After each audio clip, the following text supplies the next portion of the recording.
Hello and welcome to this recording of the Eclipse training with a focus on the DoLS forms and processes. Please note that although this will be showing DoLS forms and processes, it is not an example of how to complete the forms and what is to be entered, but merely how to access and actually complete forms and navigate through the system. First things first, you need to log into the system.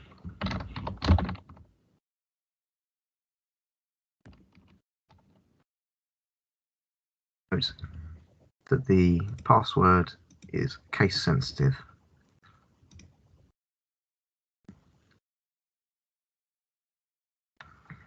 As we're logged in, we'll see here that on the left-hand side of the screen, you've got the table of contents which will stay on the screen. You can close it using the X, and then you can reopen it with these three lines, but otherwise this will always be on your Eclipse screen. The first option you have is the home link. This will take you back to this page at any given time. You also have a link to e-records. This is used for historical records and cases where citizens who've migrated from Care First to Eclipse will still be likely to have some uploaded files. Going forward, however, files will not be uploaded to Care First to e-records, and that will be shown and demoed to you later on. Finally, we have the shared care record. This is a process whereby other areas such as Solihull can share data on potential clients with us and vice versa, so that we can provide the best possible care for citizens who may move between these areas. The main contents of the page includes a summary of which teams you have access to, as you can see from the profile that I'm logged into. This is Training Team 3. I have access to Adults Brokers, the DoLS team, and Training Team 3. From here you can tell what cases are assigned and allocated either to yourself, such as my tasks, and you can see there we have something that is showing up as late. You can also have a final reminder, and that is work that is not quite late or overdue, but is soon to be due. And then work on time. Anything that isn't late would be work on time. You can also have a look at what's in with your team. Looking at the very top bar at the top of the screen here, you've got standard options which follow you throughout the Eclipse system, such as starting in the top right corner, you have the log out button, quite self-explanatory. Going to the left of that, you have the Learn How button, and if we click on this, we'll see that a drop-down menu comes up. This shows you guides that you can look at. So, for instance, at the top here you can see a common question. In the What's New section, you can see any improvements and updates to the Eclipse system. You have user guides. If we open this menu up, you can see we've got Getting Started Guide, Search Guide, Notifications Guide, for instance. There are frequently asked questions, as you can see, relating to reassigning work or work list tasks, and many, many more. You can take a guided tour, for instance, on actually just getting started with Eclipse, an overview of the search, and an overview of the home screen. And finally here, we can provide feedback if required. Carry on to the left from the Learn How button. You've got the profile options. As you can see, this is in the profile that I'm logged into, Train 27. In the live system, this will include your name instead. If we click into this, we can see here it tells us which profile we're in. So at the moment I'm in the Training Team 3 ASC Worker Practitioner role. From this little menu, you can also change your password or the secondary password, and you can change your notification settings. If I click on this option, here you can see from this little window that's opened up, we can change what notifications we receive on the Eclipse system. The first section shows how you will receive notifications if you want to. SMS, which is text messages, is currently disabled and not going to be used for the time being. You can have notifications sent to you by email, or simply leave them in the Eclipse system. The next section signifies when you want to receive events. So for instance, would you like them just for your own cases, or you can choose to have them for your own cases and for your team members' cases. For instance, if one of your colleagues is off sick. You can also say which events you want to be notified of. So for instance, case allocations, form reviews, work list assignments, document generation, and these are tick boxes that you can select and deselect as and when you like, and so you can edit when you'd like to receive notifications and how frequently.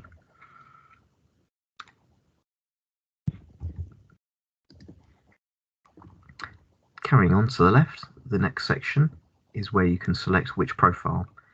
If we just click on this drop-down menu, you can see here that this profile, for instance, has access to adult brokers and an ASC worker. This is a read-only access. You've got within the DoLS team a manager practitioner, and also within the training team 3, the manager practitioner. We're currently in the ASC worker practitioner for the training team 3, which is why this does not appear in the list.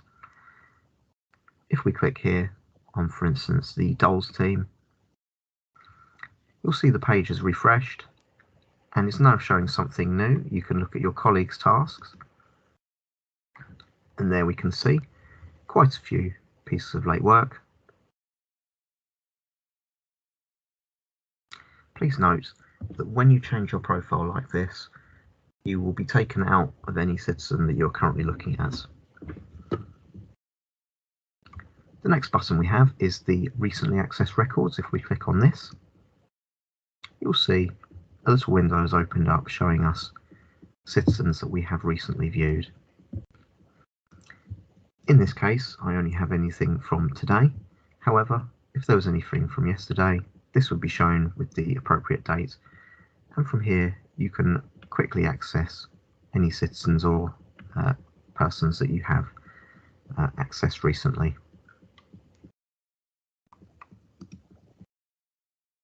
The final section to show is the search section, and this comes from where we see the word person in a drop-down box here to where we have the word advanced here, which you can see as a link.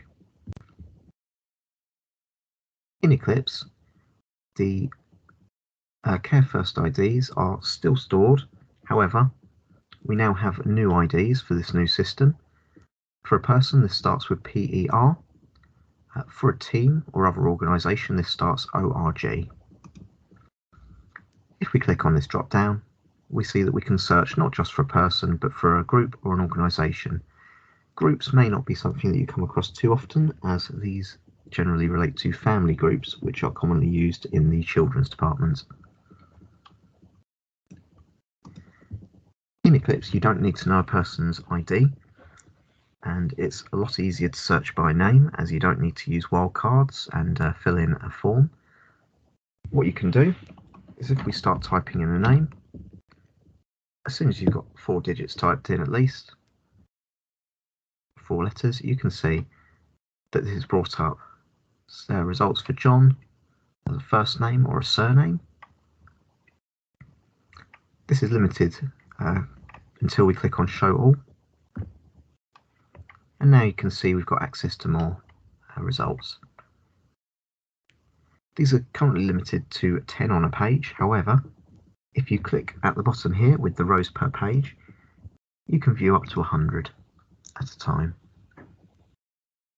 If I scroll down a bit further, through these results, you can see we have results for Jenny, Joanne, Jean, another Jane spelt differently, and again Jenny spelt differently. This is what's known as a fuzzy search or a fuzzy logic search, where the search engine will look for things that sound similar or are maybe spelt particularly similar. If we cancel out of this search, we can see if I misspell John,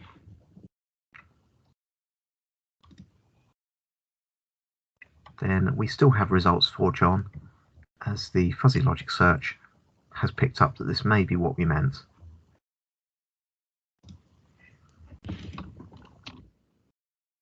If you wish to search for more than either a name or an ID, you can click on Advanced. You can see this brings up a further window where you can search by gender, name, date of birth. You can search for an age range. So for instance, we could search for persons within the age range of 55 and 65. If you wish to search for an NHS number, you can search by typing in the digits in this format of 334. You can search by address, but also you can search by reference number. It's in this box, as you can see from my drop-down suggestions, that you can search for the 8-digit Care First IDs. You can also search for other references, such as, you can see here, national insurance numbers.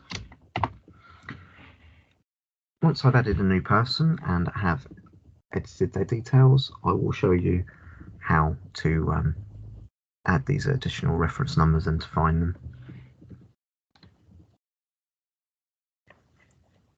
When you click on search to perform the search, you can see here, as we search for the age range, this has shown relevant results. If you wish to go back to that search to narrow it down at all, you can click on show criteria. So you could, for instance, search for all males within the age range of 55 and 65. As we see. And that's in the top right corner for show criteria to be able to put in further searches. However, if you wish to go back to a blank search from the start, you can click in the bottom left for the clear all criteria button. And you can see that's wiped out the results we've received and the criteria that we were searching for in the first place.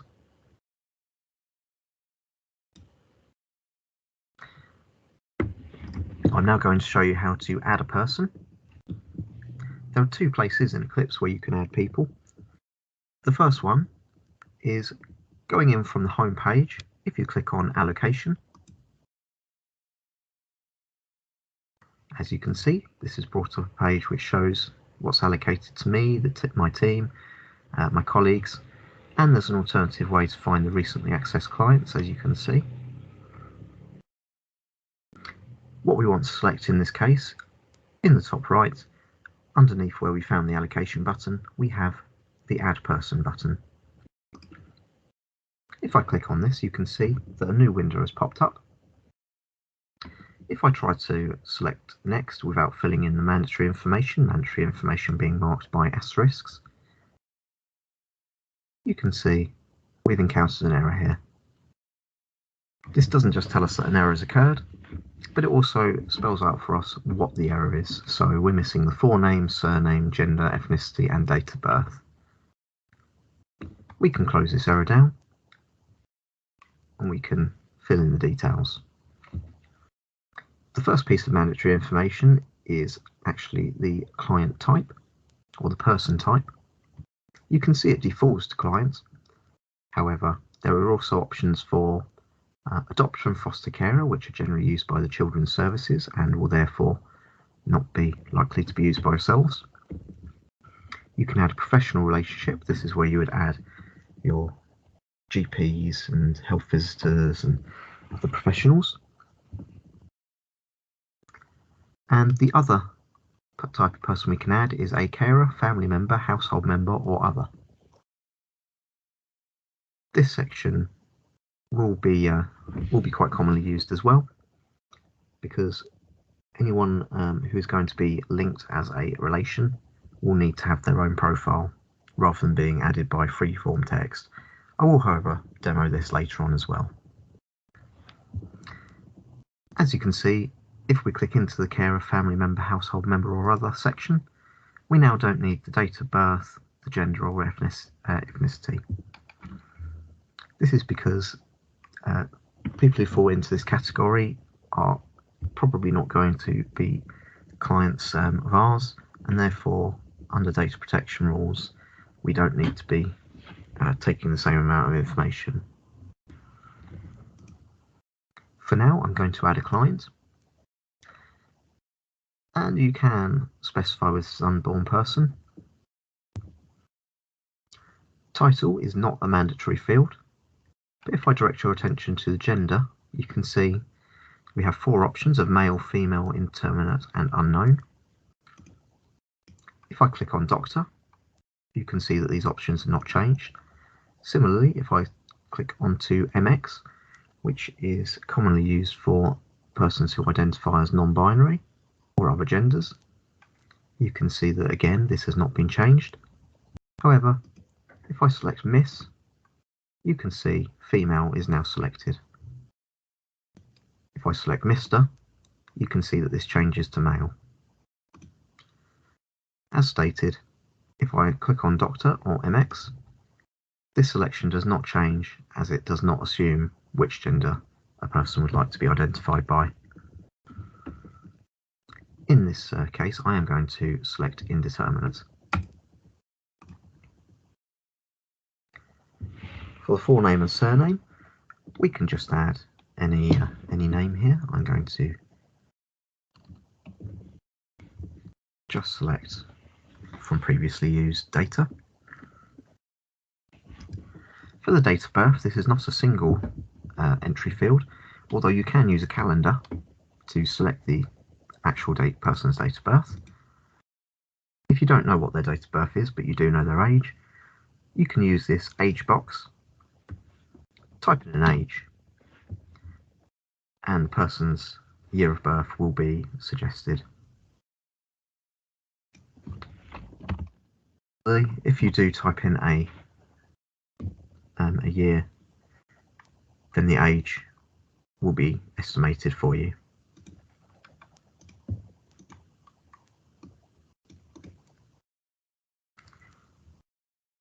By completing these boxes, you can see now we can mark this date as estimated if it's still not exactly known.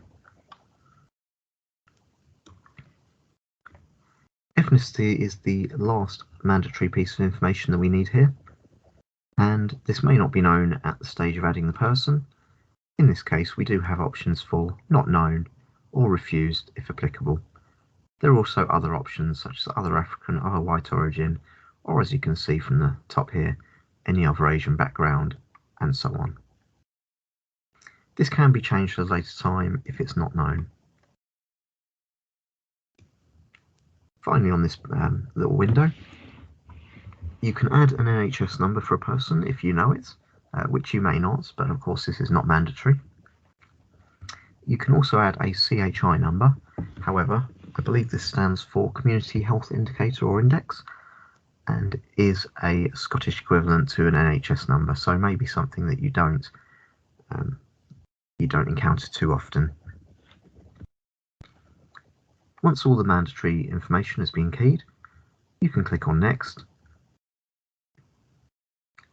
and as you can see, we now have a screen which is offering us the chance to add a professional relationship at this point. This defaults to the profile that you are logged into. So for instance, now it is asking if I want to add Train 27. You can change who you want to add, although as stated before, this needs to be a person who is in the system. So for instance, if we search for Mickey Mouse, you can see that although we do have some suggestions, we don't have Mickey Mouse as a person to add.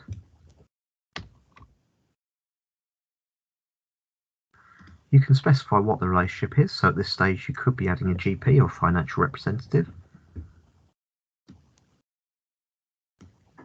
You could of course be adding social worker if you're assigning the work to yourself or another person. However, at this stage we're also able to skip the creation of the professional relationship, and once we click on save, our person has been created. As we're now in a person's record, you can also see that down on the left hand side with the contents, we now have further options that we can explore. To round off adding a person, I'd just like to point out in the top right corner of this screen, you have the add button, which is the second place that you can add someone. It may be that you need to add more than one person, for instance if you know you're adding partners. Now I will give you a demo of updating the person's details. As you can see, if we just close this section, like in Care First, the person details are separated into a number of sections. The first section is the identification, and for all of these you will either have the option of editing or adding, and you can do this by way of the blue button, which you'll find in one of the corners. In this case we can edit information. As you can see, we can change the details that we've already included. We can add further information such as any middle names. You can change the display name if a person has a name that they would rather be referred to, which will be how they'll be referred to in Eclipse. And you can add other names such as aliases and maiden names. Another thing that Eclipse is quite fond of is giving extra guidelines and help. If you see one of these blue circles with a question mark, you can hover your mouse over it and get further information. So as you can see, help with this field has arisen, and it's advising us to use this field to record a different name to forename/surname for display throughout the Eclipse system. If we proceed, you can see here we can change the person's date of birth as required. We can change the person's gender, and a new option that has been introduced into Eclipse from Care First is the gender identity. So here you can specify whether a person identifies as one of the binary options of man or woman, or alternatively you can select self-defined if appropriate. If you do select self-defined, then you'll see that we now have another mandatory bit of information we need to add in, which is what their self-defined gender identity is.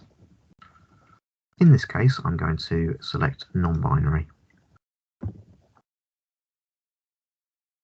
You can also specify the sexual orientation here, and you can see we've got a drop-down list, quite a few options. You can update the person's ethnicity if required. Once again, you can add the NHS number or CHI number, in addition to being able to add the person's religion and country of birth. The final thing we can do in the identity details is add a person's citizenship if appropriate. You can see that there are no boxes that we can click into to edit. What you need to do is see this blue box on the side with the plus sign. If you click on this, we now have a drop-down box to select from a drop-down list for the citizenship. You can enter the start date, and in this, as in Eclipse, as in Care First 6 rather, you can double click to put in today's date. You can do plus a day, perhaps minus a day, or however many days you need to do. So we could do minus 500 for instance. If you want to add a dual citizenship or any further citizenship details, you can click again on the plus sign, and you can see we've got another identical line, and you can add as many of these as you like. If you need to delete any lines, you can click on one of these red boxes with the cross, and you can see that removes that. We can even remove details we've already put in, as so.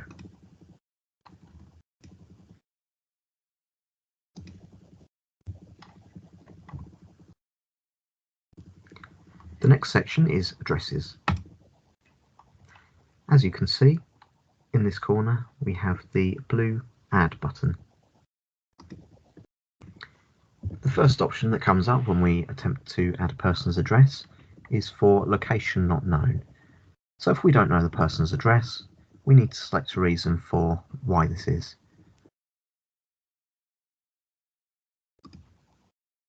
You can see here the next thing we have is a postcode box to search for a location. If you do select a reason for not knowing the person's location, you can see this postcode box has disappeared. This is because Eclipse likes to be logical, and it likes to basically go by the fact that if someone is listed as homeless, they are not going to have a home address. As there doesn't appear to be a way to change this selection and remove it entirely, what we need to do is click in the bottom right corner Cancel, and then click once again on Add. When you're searching for a postcode, you can see a handy little information box here advises us to enter either a full valid postcode or a partial postcode and a house name and or number. So what we can do here, we can search for instance for B7, and then we could search for number 15. It may take a few seconds, but a list will come up that we can select from, and you'll see these are all the places that are either perhaps road name or flat name 15 in the B7 area. If we select one of these, you can see that we cannot further edit this address to personalize it in any way. However, if we click on the word change, we can go back to the start. If you type in a full postcode, you can see that once again we've got a box drop down with some suggestions, and we can add an address from this. Next, you need to specify the type of address. So as you can see from here, this can be emergency, home, placement or work. In this case, I'm going to select placement.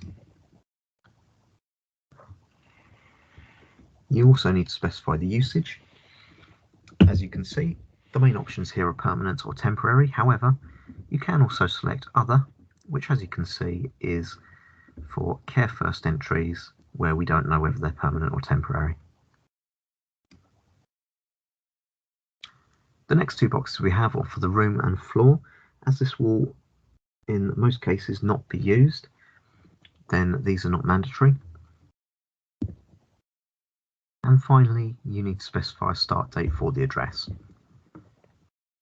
Once again, this is broken down into three different selection boxes. Again, you can use the calendar to find the address you want. Alternatively, you can click on this link here to select the current date, which you can see then automatically has populated. And finally, we can advise whether this address is to be disclosed or not. So if you click on Do Not Disclose, this will simply indicate that for whatever reason the person's address should not be given out, such as they may be in a refuge.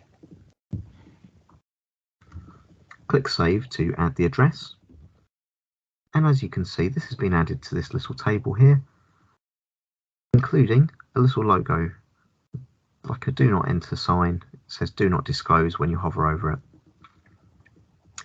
If I direct your attention to the top of the screen once again, you can see that where we have the citizen's name and ID, this is in a handy little navigation bar that does not leave. Whichever page you're on, this will remain visible, giving you a quick snapshot to basic information.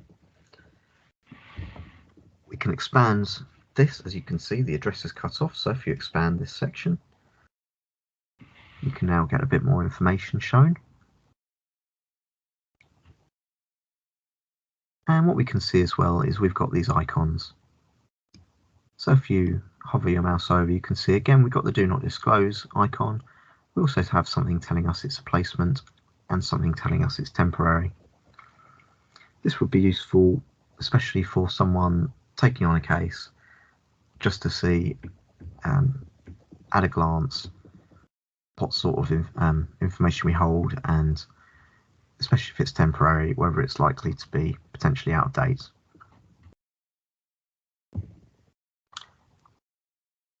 If you're using Eclipse on your work mobile, as long as it's a smartphone, you are able to actually tap on an address, and you can see this brings up Google Maps.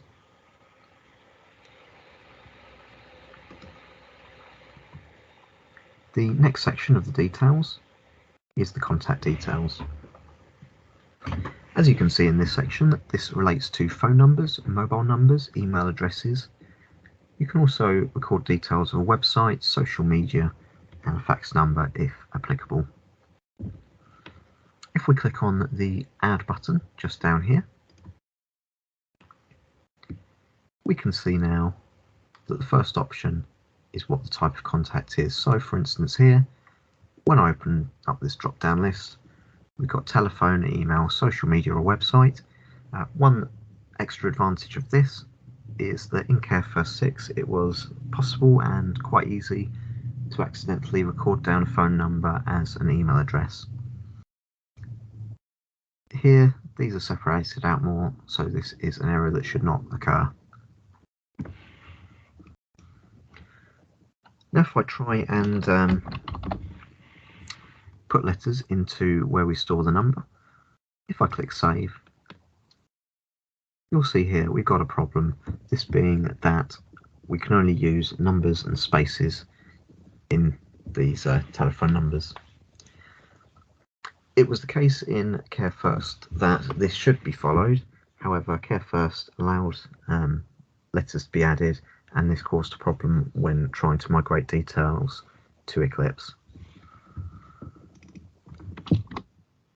Put a number in here.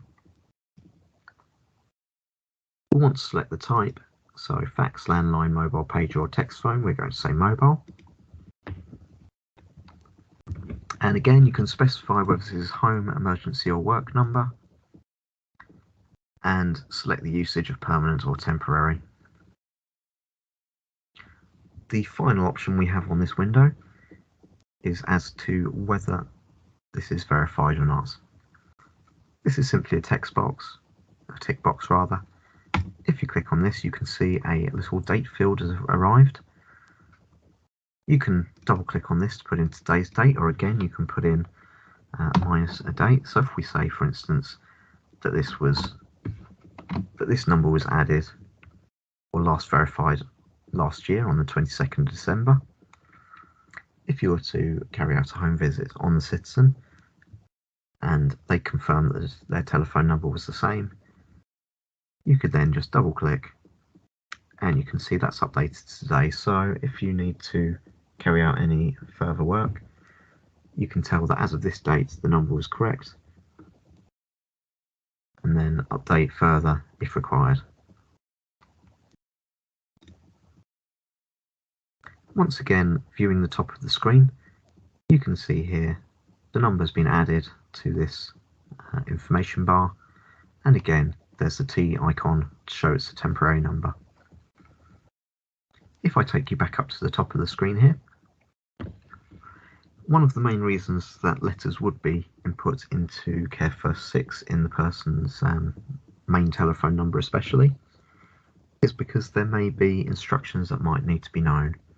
So for instance, if a person's relative should be contacted instead of them, or if a person is, say for instance, deaf and needs to receive information by text only. In Care First, putting the text into the telephone number would mean that it would appear on the front screen, rather than having to go into the person details, find the telephone number and read the notes. What we can do in Eclipse to achieve a similar effect is at the top here where you've got the alerts button. If you click on this, you can see we can add an alert for the citizen, And for instance, you have communication preferences or contact preferences. If we select communication preferences here, you put in a note. So here, for instance, we're going to say text only. You can put in a start date, or it will be assumed to be the day that you put it in. You can add more as well. But if we click on save, you can see that we've now got quite an obvious amber icon that's appeared next to the person's ID. If we hover the mouse over this, you can see what this alert is. And this would be quite easy for anyone picking up the case to therefore find out what the person's alerts are and any contact preferences. Another thing to note is that if another person is to be contacted on the client's behalf, then their number should appear on their own page, and any instructions can be recorded in this way. Carrying on, the next section that we find is the reference numbers section. If we click on this and click add, we can see from the type that there are a number of different types of ID numbers that you can put in here. You can see here the Care First Person ID, so you can tell that from this section, this is where you would find the Care First Person ID, which you can then search on in the advanced search. Similarly, you can add national insurance number, you could add a passport number, you could add quite a few different types of numbers here, if appropriate. The next section we have is the languages section, and if we click on add, you can see here when we want to select the first language, rather than having a list to select from, you can start typing something in, and after just 3 letters, we found what we're looking for, which is French. To the right of this, you can add in any other languages that the citizen knows.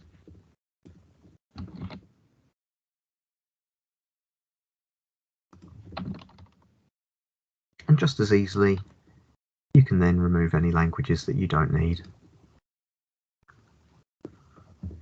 Regardless of what language you select as the person's first language, proficiency in English will need to be specified. You can see that this ranges from none to basic to proficient, which is basically fluency. You can indicate by tick box whether an interpreter is required for a person. And finally, we can list any non-verbal communication that the citizen can take part in. So for instance, we have Braille, we have British Sign Language, it could be Makaton for instance. And what you can do if you need to select more than one type is if you hold down your control key, you can just select more.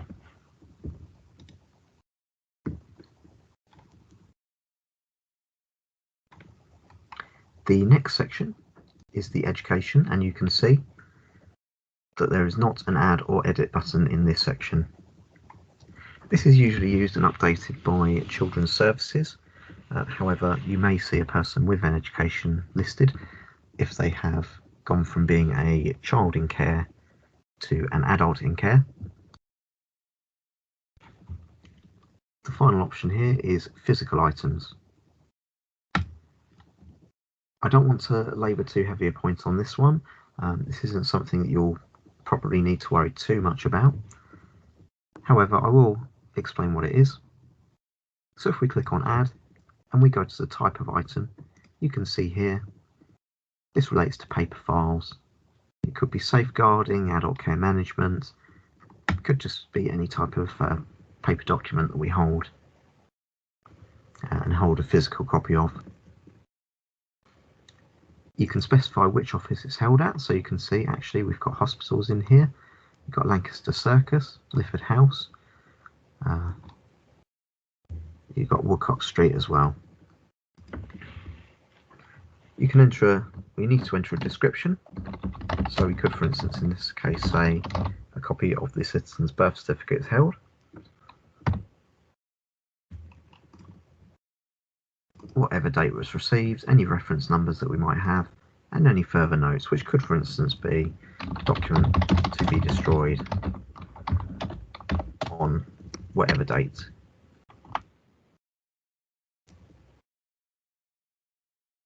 And there you can see it.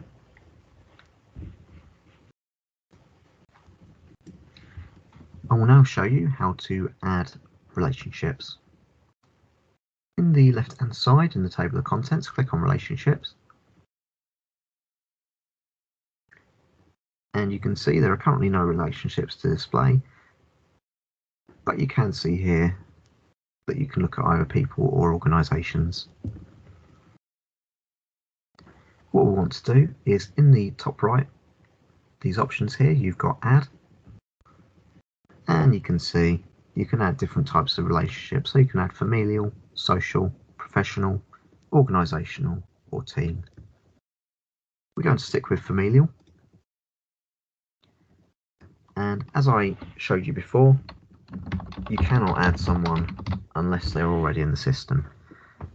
So I've selected Mickey Mouse. You can see there's no Mickey Mouse already in the system, and therefore the rest of the boxes are greyed out. We can't go any further.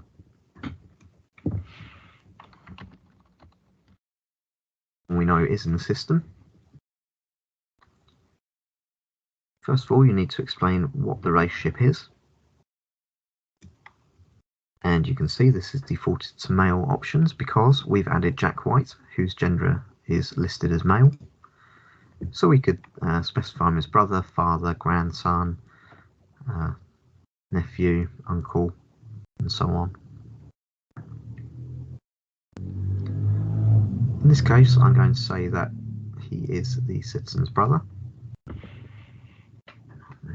And you can see now we've got further options to further define the relationship. So, is it an adopted brother, half-brother, step-brother, brother-in-law, or multiple birth, which is basically twins, triplets, etc. And you can see here as well that the date of birth has already been automatically added. This is because Eclipse, again being logical, works out that the persons became brother and sister when the younger person was born. This again is being very logical, as otherwise the relationship couldn't have started before they were both born and in existence. If we change this here to partner, then you can see that these options have changed, and we can decide whether the person is a civil partner, committed partner, engaged, married, divorced, ex-civil partner, or separated. And you'll notice that the start date is not estimated, as it cannot be defined as when the young person was born.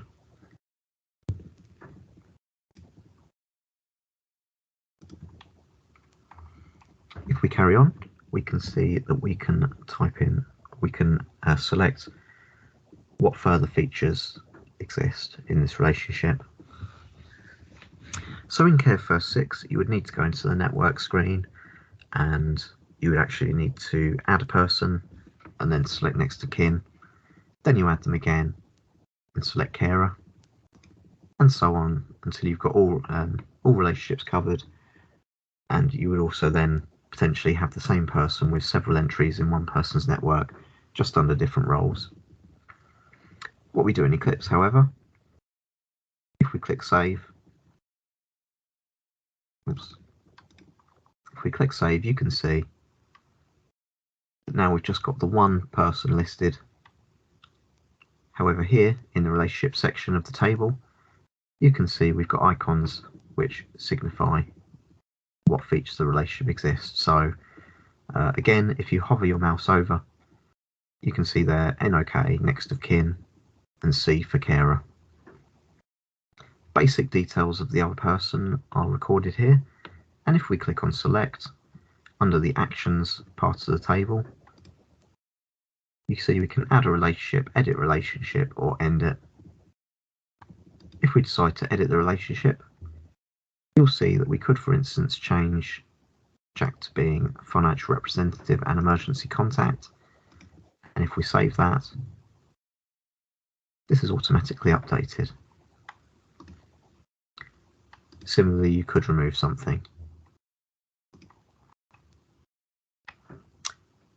You'll notice that as well as being able to select for Jack, we can also select for Jenny. So for instance, Jenny may be Jack's next of kin, but not Jack's financial representative or carer. This means that now, because they're both next of kin, rather than have to go onto Jack's profile, add Jenny, add her as next of kin, from this one page, from Jenny's page, we can actually update both Jack and Jenny's profiles.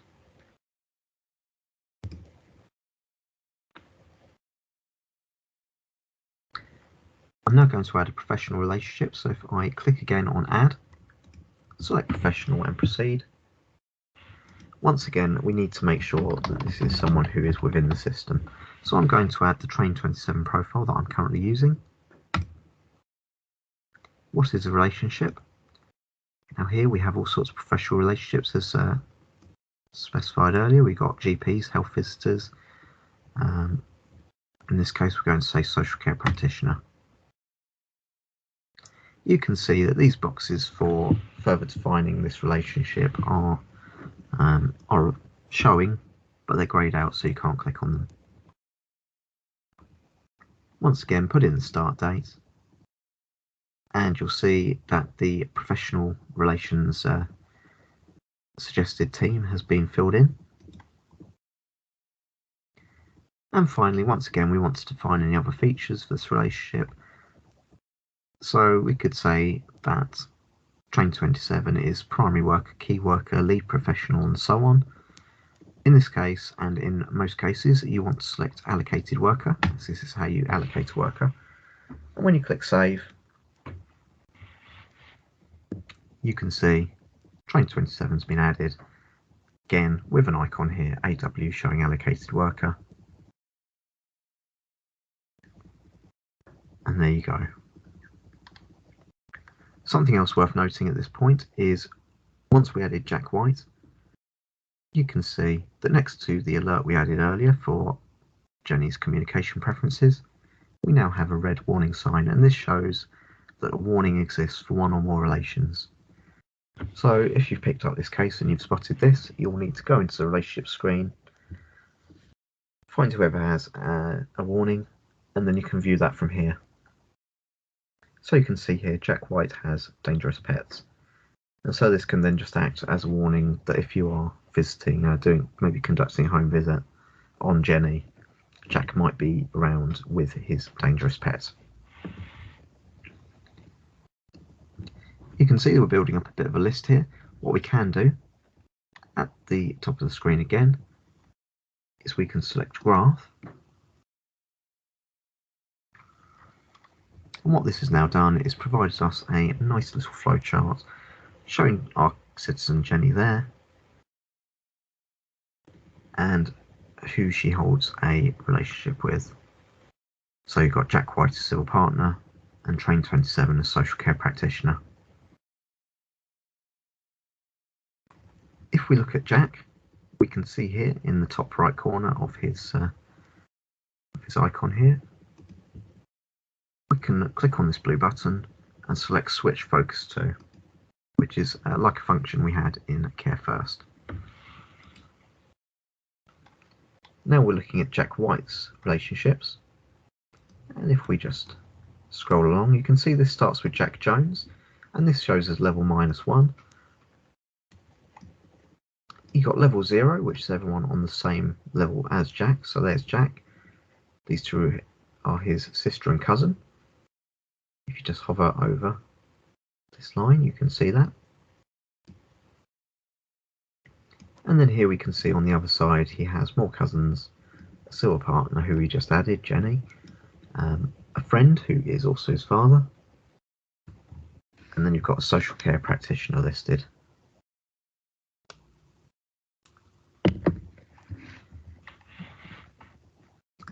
You can go back to looking at Jenny's profile in the same way.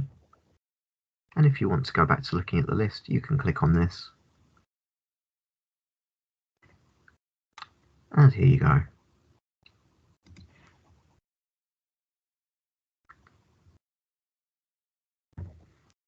I'm now going to show you the case notes. On the left-hand side, if you go into the case notes section,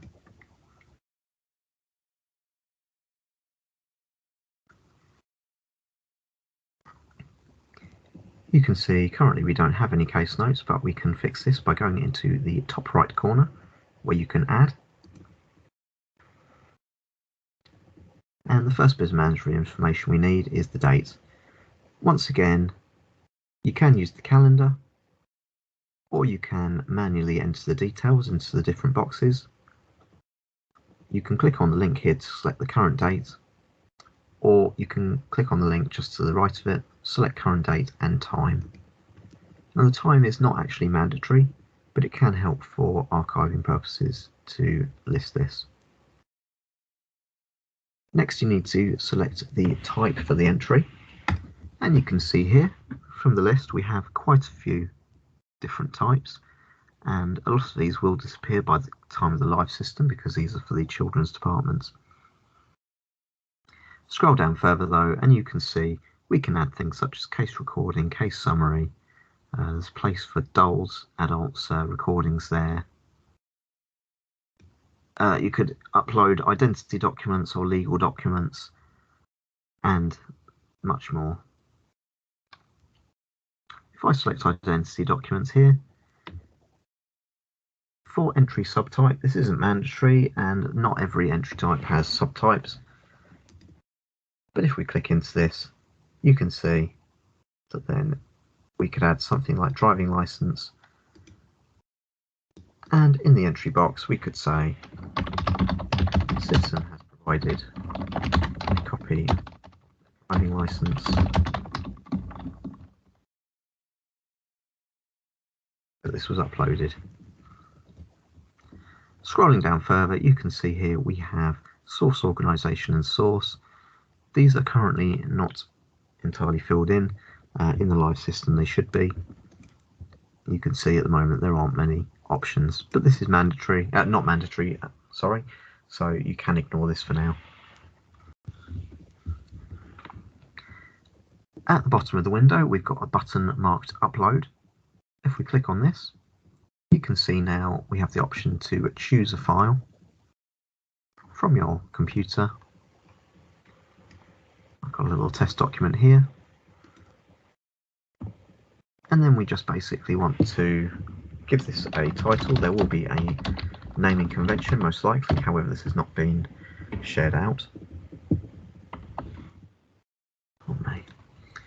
Try to be as descriptive as well.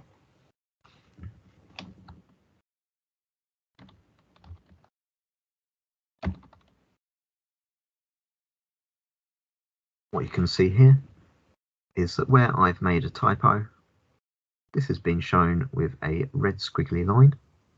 So Eclipse, or at least the browser, would like to spell check for you. And if we right click, then we can select what we meant. Once again, you don't need to fill in the source organisation, and these are incomplete. So if we click on upload, and what you can see is we've uploaded a document, and we could add more if we wish to do so.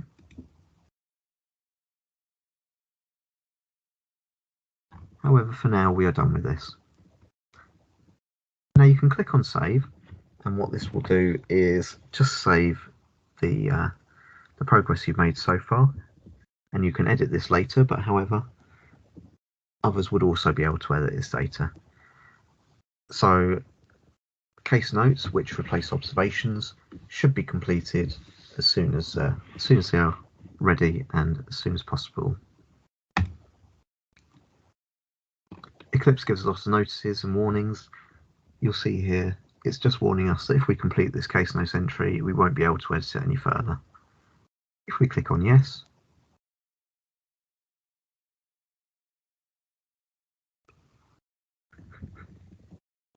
This case note has now been added. And you can see, here's the file that we've added. If we click on this, then you can choose to download or view the document that we've uploaded. And there we go, that's arrived. So as well as uploading documents, we can also view it, and all much quicker than the old e-record system took to do, even logging in, I would imagine, and definitely quicker than uploading. You can upload further documents to the case note if you wish to do so. You can see there's an upload button. However, you cannot remove files after the case note has been completed, not saved. If it's been saved, you can remove attachments, but once it's been completed, then they will be on there, and it will probably require a data quality officer or BitSo to remove it. It's not been decided who will be responsible for this as yet, but this will be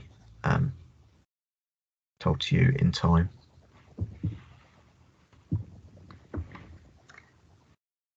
What we can also do with the case notes is, you see at the top of the screen, you have a Create Document option. From here, there are a few drop downs that we need to select. However, for the most part, there's only one, maybe two options. So here we can decide whether to put the citizen's address on the report or not. Click on Generate, and you'll get confirmation that it's being generated at the top. Now what we can do is, if we go into the document section,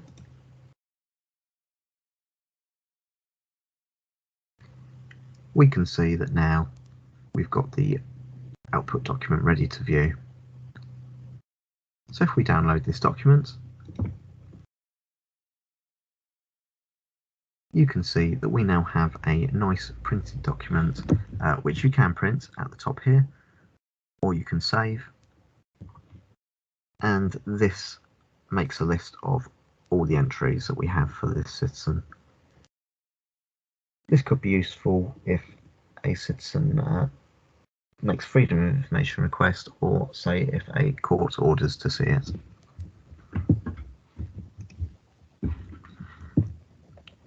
Further, we can see in the documents page there's a section for case note attachments, and if we click into this, then you can see this just shows the driving license that was uploaded. So it's the second place where you can view it. There's also a section for form attachments, and in the exact same way you can add attachments to forms, but at the moment we don't have any of that.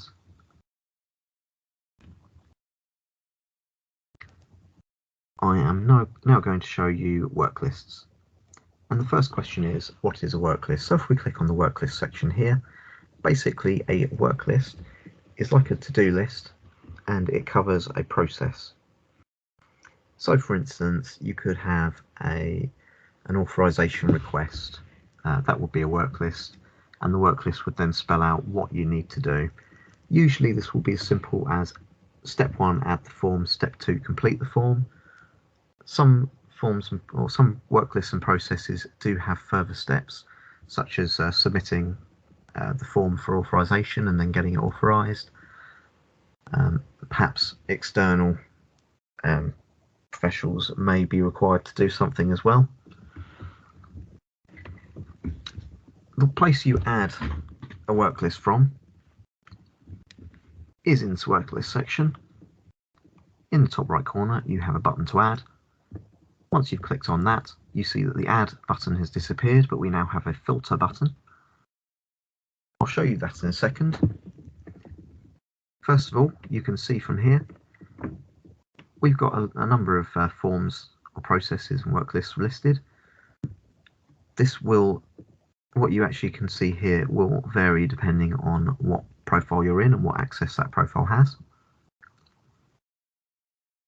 As before, in the search function, we are limited to 10 rows per page to begin with, but you can up this to up to 100 on a page. You can see now we have a lot more options. However, rather than look through all of these, what we can do, if we go back to the top right and remember that filter button, we can now filter by the name of the work list we're looking for. I'm actually going to start out with the IMCA referral, and you can see from the bottom of the page here this has been changed as according to what we require. If you click on the green add button on the right hand side of the page, you can see we've added the work list, and here we've got the steps that need to be filled in. You can see that the second and third steps are greyed out, and this is because you need to do it in order. For instance, you can't complete the DoLS Form 11 until you've added the DoLS Form 11. In order to add the form and view more information on the task, you need to either click on the text where it says add the DoLS Form 11, or you can click on the arrow to the side of it. It's important that you only do one single click, because if you double click, you can see that's opened and closed again. So we just click once, and now we can view further information such as when the work list or form is due to be started, when it's due to be completed, and you can see it's on time. What we need to do is click on the green Add Form button.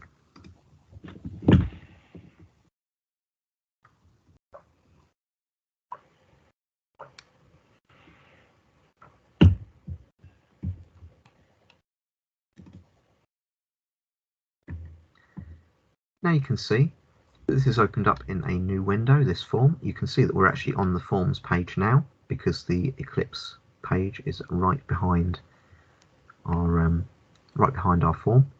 If I just minimize this for a second, this is the forms page. You can see top right there's an add button, but you will not be adding forms through this. You will need to add forms through work lists. You can see here the name of the form, which we can click on to open. You've got the reference for the form.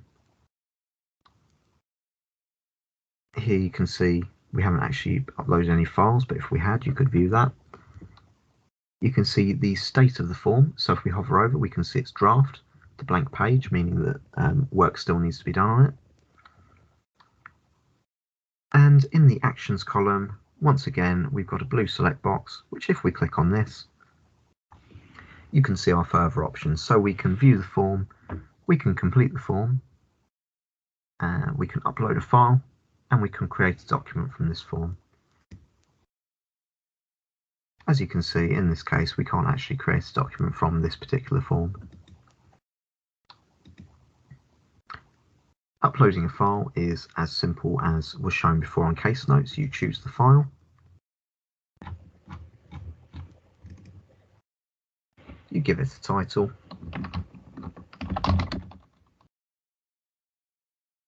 and give a little description to this as well.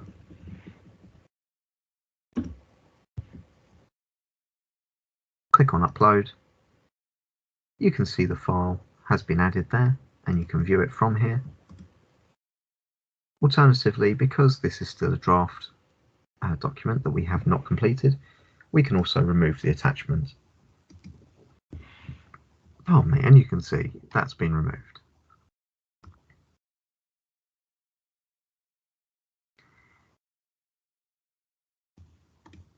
You can see that the form has opened up in a new window, and if this doesn't appear for you when you click on the form in the work lists, then this would be because you have a pop-up blocker in place. If you look up in the top bar here, my pop-up blocker is already disabled for this website, but it would appear as a square with either a red square or circle on it.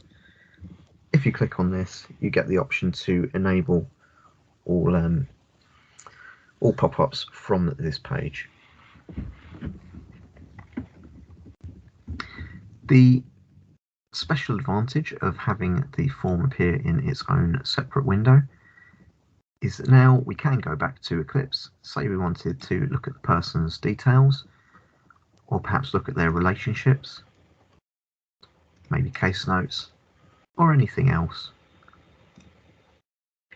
we can do this without having to, like we did in Care First, go completely out of the form, save and finish what you're doing, and then find the other data, write it down, or copy and paste it somewhere. Now, you could have two forms open at the same time if you want. You can get information from other places, and you could open up as many windows as you like until your laptop crashes. There is no other limit to that.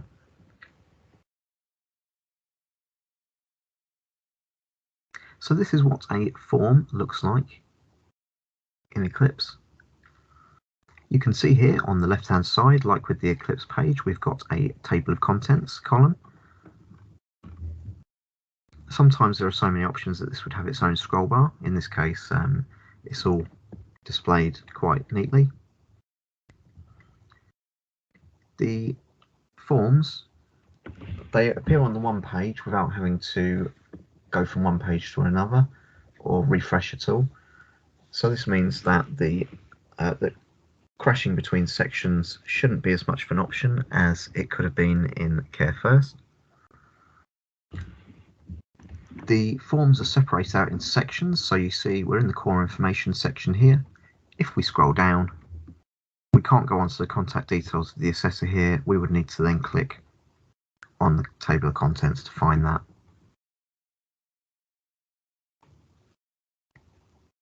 In order to actually edit any of these details, as you can see, they're currently grayed out, you need to click on the Edit button, which can be found at the top or bottom of each bite-sized section.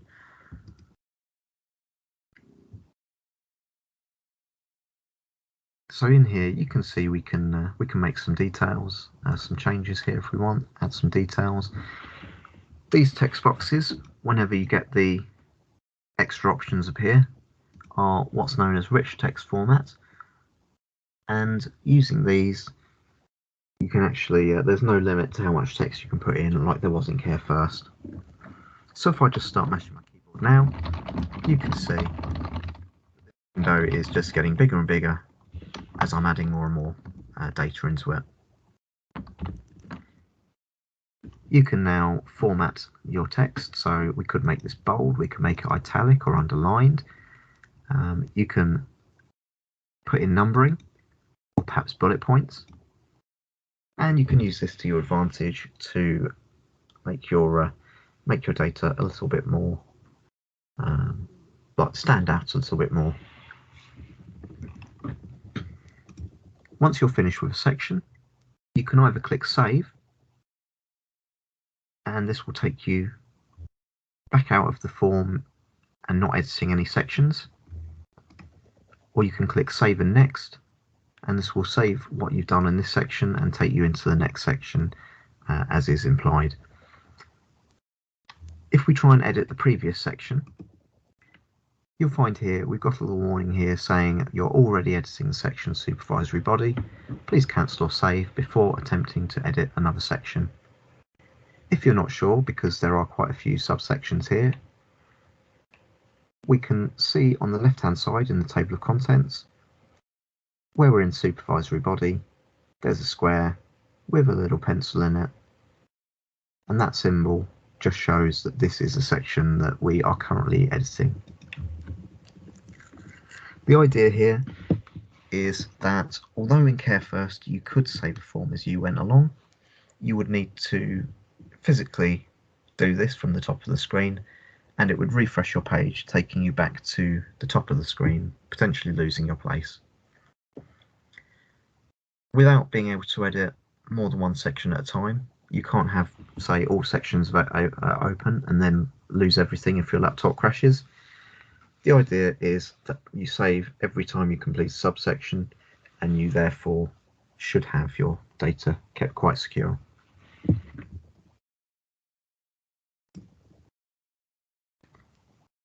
If we continue to save and next throughout this form, you can see a lot of the standard questions come over from Care First. You can see in some cases you want to be ticking on boxes.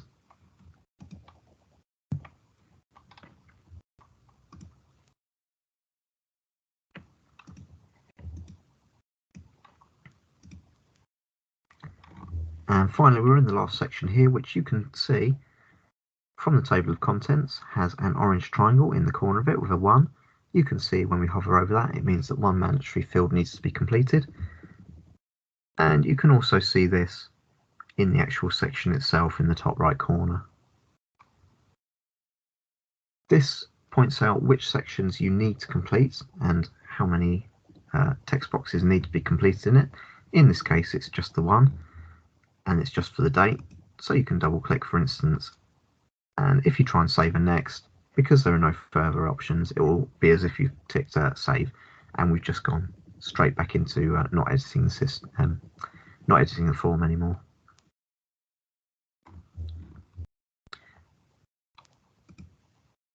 You can see as well here that Eclipse does like to give you guidance. So here where we've selected 2 boxes and it doesn't like it, it's just telling us to only do one of the items. Once you've completed a form, which an easy way to tell once it is potentially complete is that there are no more orange triangles on the contents, you have the option to either exit or exit and complete it. If we do, for instance, exit it and try and complete it as well, you'll see Eclipse likes to make sure that you don't make any mistakes, so it asks if you're sure you wish to exit and complete. You can tick yes, and then again it's going to ask us well, it says that we're about to complete this form, so you get the option to either complete it or we can just cancel it. You can see from cancelling now we can just go back into the form. We don't need to click on exit and complete, we can just exit. And there is the option to complete in the select button on the right hand side where the actions column is. If we do decide to complete this form, you can see the state has now changed to complete, which is signified by this orange circle with the tick. Quite a common phrase you'll come across a lot is go back into your work lists, and from here we can see that a referral work list is now, or it's still the referral work list that we already had. So now we can see what our next step is in the to-do list. You can see there we've got a due date of the 29th of December, and the percentage complete is 67%. This is because if we go into this, we've added the form and we've completed the form. We can see the complete, so we can see here crossed out what we've done, and therefore this form is 67% complete. The last thing to do here is generate and send the IMCA referral. You can see that there are no forms to be added here, and under completion date in the top right, it's asking us to ignore or complete. What this means is that generating and sending the IMCA referral is not something that is done on Eclipse. It is an outside of the system action. If it's decided you don't need to do it, you can ignore it. Otherwise, if you have done it and you have sent the referral, you would just click complete just to signify that that's been done.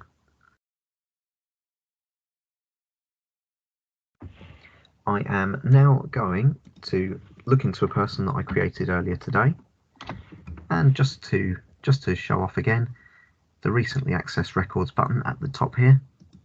If we click on this, we can select Jill Bill.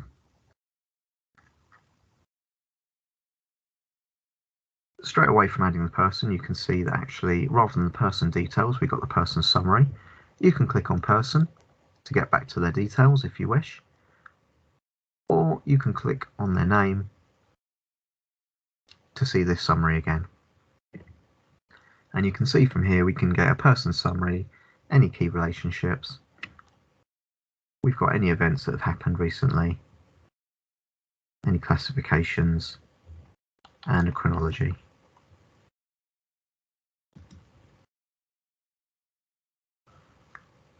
With this person that I created earlier, if we go into work list, we can see what they've got available.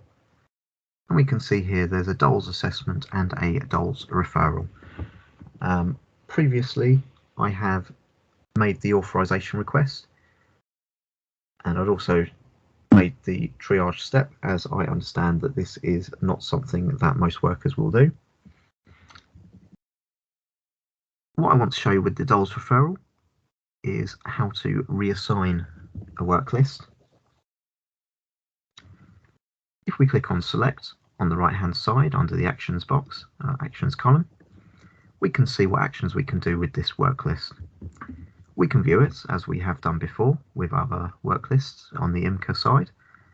We can prioritize the work list, so if I click into this, you'll see a simple drop down box for the priority, so is it none, low, medium or high, and if I save that, you can see the word medium has appeared on the left hand side, as well as this bar changing colour, just to be colour coded and easily identified. Going back into the select box, you see that we can reassign work list, which, as I understand it, a manager would usually reassign the work list to a colleague. So when we go into reassigning the work list, you can see it's defaulted onto a team owner, and it's assuming that we want to assign it to one of my teams. So it's gone into the DoLS team because that's the profile that I'm currently in. However, I could suggest to send it to the Adult Brokers team or the Training Team 3. Alternatively, I can assign it to a different team altogether by clicking this option. And now we could, for instance, say that we want to give it to the DoLS Business Support. You can then change this if you need to. Alternatively, it may be that instead of sending it to a team, we want to send it to a person. So the type of owner you want to select is individual owner. You can see once again, it's assumed that I want to give it to myself, and then I just select which team that I have access to that I want to give it to. Alternatively, again, you can select to assign it to another person, and you can put a person's name into the box. So there we see we're going to send it to Drew Hoskins Smith, and again there's just the list of which team. So we can say we want to give it to Drew Hoskins Smith, but within the DoLS team. We'll save that, and you can see the owner's been changed, and so the referral will now be in Drew Hoskins Smith's work list, not work list, in the summary and the tasks. This can be changed as well on the same day, so unlike in Care First, you don't need to wait for the next day in order to reassign. What I'm going to look at now is the DoLS assessments. If I click into the work list, you can see here, this refers task-wise to the DoLS Form 3 or 3A, as well as, if applicable, the DoLS Form 4. Now, I understand the DoLS Form 4 is usually completed by an external professional. What we can do is, and I will come to this later for a bit more information, but you can see here when we hover over, they're optional, both of these steps. So you can ignore those like we could have done with the IMCA referral before. And then when the external professional provides the form, this could just be uploaded to the existing form, such as 3 or 3A. For now then, completing this form, if we just click here, and you want to add the form,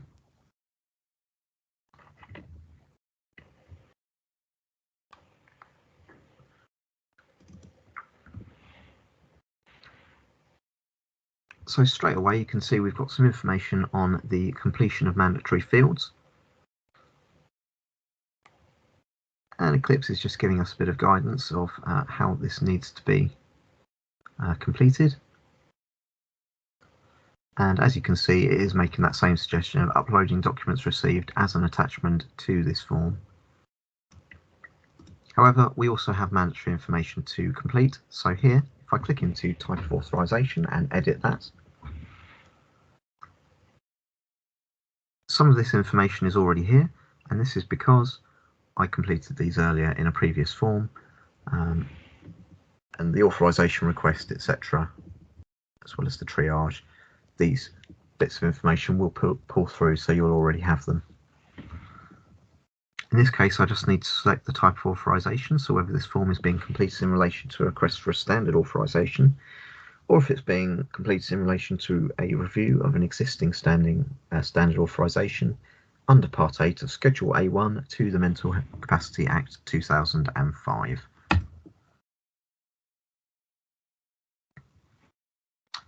Managing authority. Once again, this is data that I've previously put in myself. The next option is Form 3, 3A, or no further action. So it's asking which form I'd like to complete, and I'm going to select Form 3.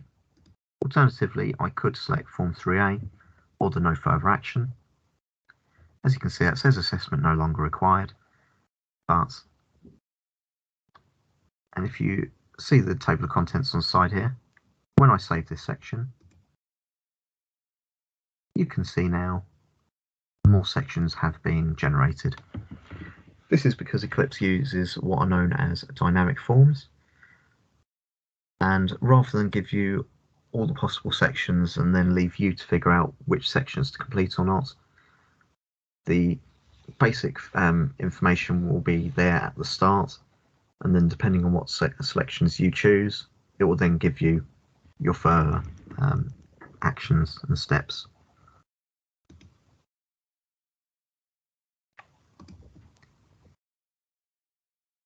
Carrying on, you can see here there's a bit of guidance at the top, so it just explains this combined form contains 4 separate assessments and includes selection of representative, and you can select whether they've been carried out or not.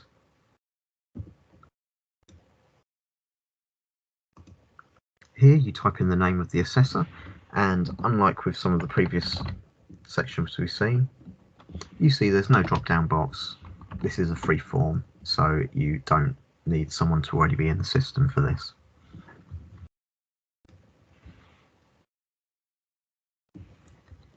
In the outcome of age and person details box, you'll see that there are details that you can add in, and then you'll need to say whether the outcome is that the requirement is satisfied or not. We'll save a next out of that. And in this next section, we've come across a different type of box. So where you need to advise who you've met or consulted with, you'll see there's only one box. If you've met and consulted with more than one person, so if I say, for instance, here,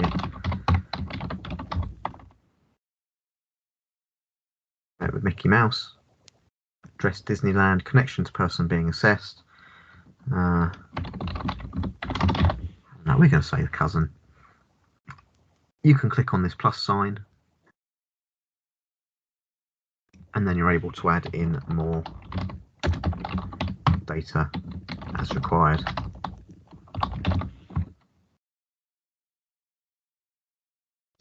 If you then decide that you don't need some of the information you put in, you can click on the minus sign, and there you can see that's removed that. But you can still add more or remove as required.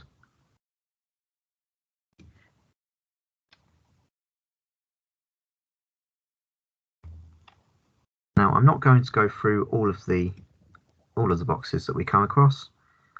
As I stated at the start of the session, I'm not telling you exactly what to put into these forms, as this is the work that you do on a daily basis, so you will have an understanding of this. I'm just showing you the different things that the Eclipse forms can do.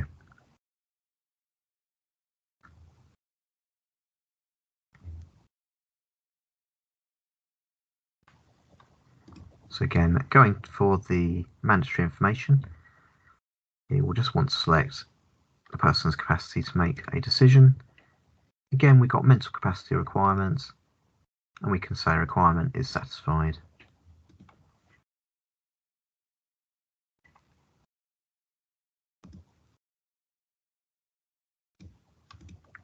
One thing I'll show you as well, if you ever try to come out of a section that requires mandatory information to be put in, if you haven't completed all of the information that's required, you'll see we'll get a little validation error just telling you that the section's failed validation and highlighting any errors. So here we see we need to add in the requirements. If you don't want to select anything in a mandatory field, but you do want to move on to a different section and maybe come back to it, you would need to click on cancel, and you can see that takes us out, although it removes any other information you've put in, even if it wasn't mandatory.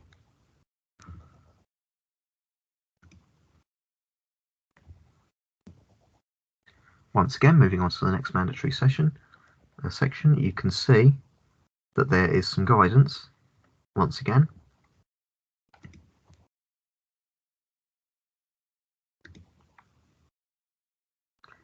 You've got a spot for the reasons for your opinion, and here you've got quite a few guidelines available. And this is just if you're not too sure what you need to be putting in, if you need a little bit of help just sort of getting to what to consider, you've got quite a bit of information here.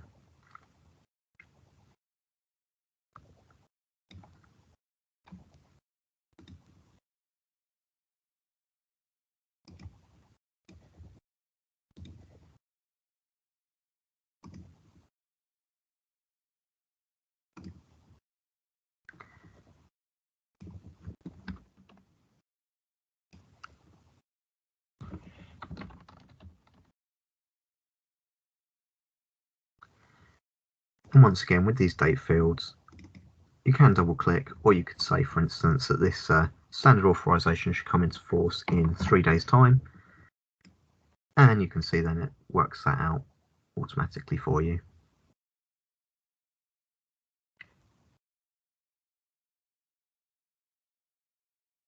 The final section we're going to complete for now is the completion date. So please record the date that the last of the 4 assessments was completed. We're going to say 2 days ago. Again, that works it out for you.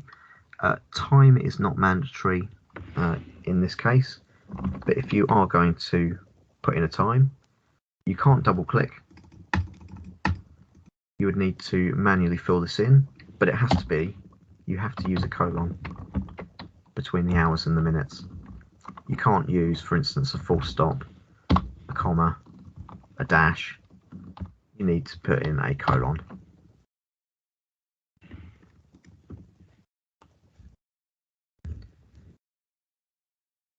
So the form should not be completed at this stage. What we're going to do therefore is, rather than click exit and complete, we're just going to exit. Although actually I will show you, if you do try and exit and complete, it will ask if you're sure.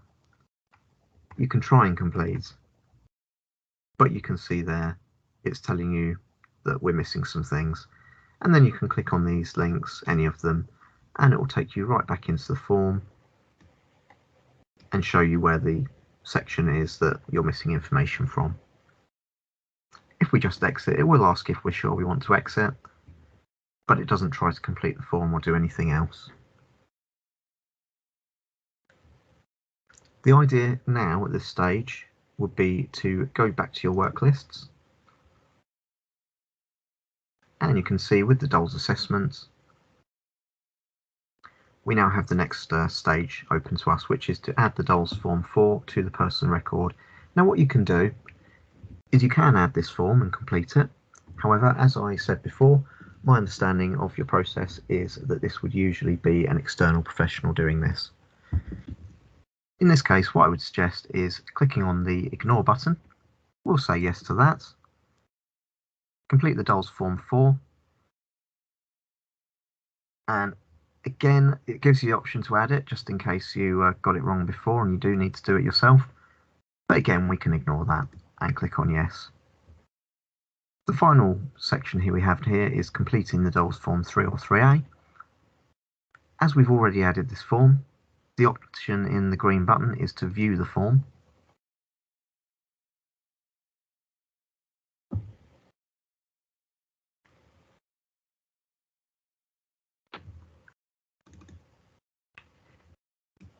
However, In this case, we are going to exit it because we're not done.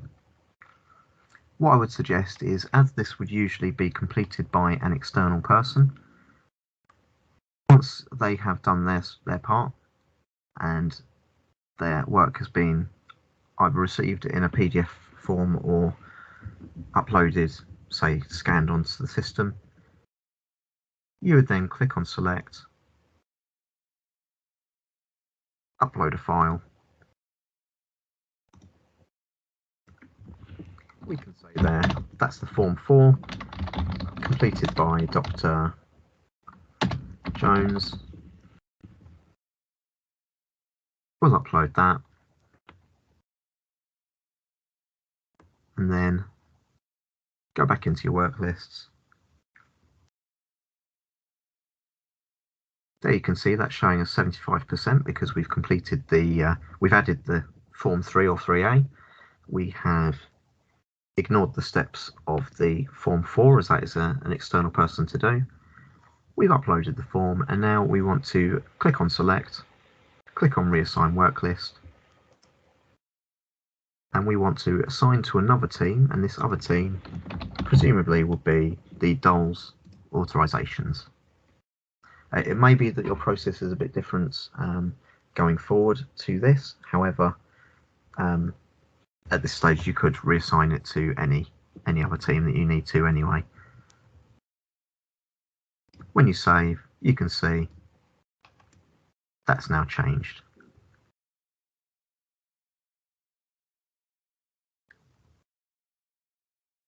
This concludes showing you the work lists. One thing I will show you is from earlier. If we look in the classifications,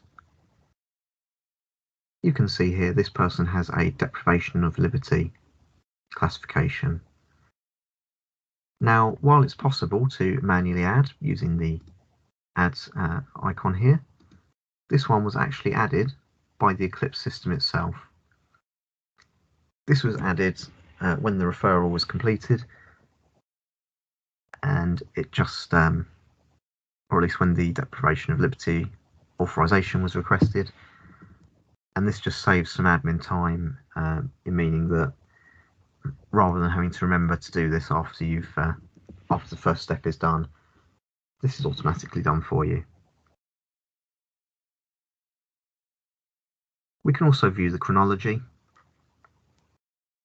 and you can see here we have the application for a deprivation of liberty authorization, and again this was work I did prior. There are no case notes, however, but you have seen you can just add, and selecting the entry type there is a section for DoLS if you so wish. There are no subtypes on the DoLS entry type.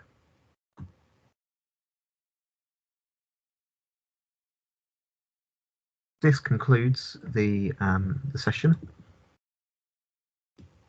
What would happen next, or what is available next? There is a refresher e-learning available. This is optional. You don't need to complete this, and there is no test. There are also resources such as a list of the champions. There are video snippets, which are bite-sized videos, just explaining certain things such as how to add a person, how to update a person, and so on. These only last a couple of minutes, so they are quite handy to consume as required. There are also cue cards, and when go live does happen, then there will be further support from the Eclipse officers as well as from your champions. If you have any questions in the meantime, you can send an email either to myself, Drew Hoskins Smith, or there is the Project Eclipse mailbox. Thank you very much for your time and attention today, and best of luck for Go Live. Thank you.